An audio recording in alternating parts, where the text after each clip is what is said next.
ओम नमः शिवाय।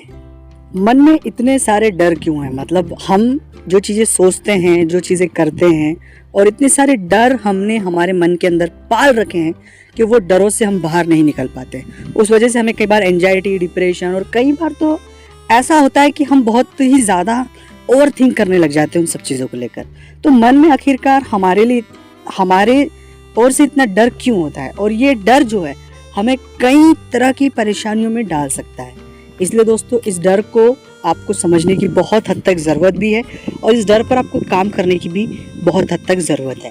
मैं ये बात इसलिए कह रहा हूँ कि अगर आप इन चीज़ों पर काम करेंगे या इन चीज़ों को बहुत अच्छे से समझ लेंगे तो आप शायद अपने जीवन की बहुत सारी परेशानियों से बच जाएंगे।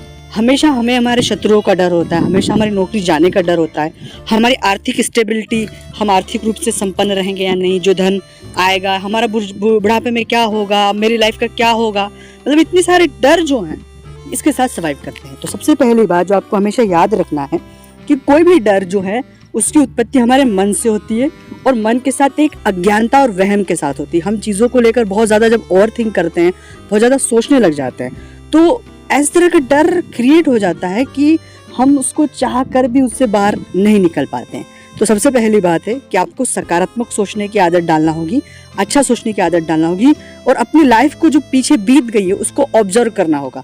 अभी तक सब चीज़ें पॉजिटिव हुई है, सब अच्छी हुई है और अगर हालात खराब भी हुए हैं तो हमने उससे लड़कर संघर्ष करके हम बाहर आए और आगे भी हम बाहर आएंगे।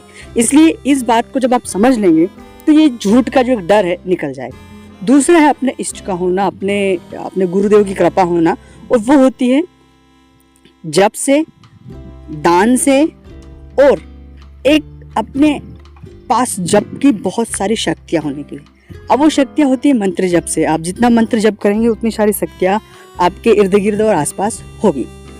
इसके अलावा जो सबसे ज़्यादा महत्वपूर्ण बात है, जो आज के युग में लोगों के साथ चीज़ें हो रही है, लोग दूसरों की बातों में बहुत आ जाते हैं। लोग आपको किसी के बारे में कुछ कह देते हैं, ये ऐसा हो जाएगा, ये हो जाएगा, वो हो जाएगा, और इसमें भ्रमित हो जाते हैं। इसलिए कभी भी किसी भी चीज़ में भ्रमित नहीं होना है।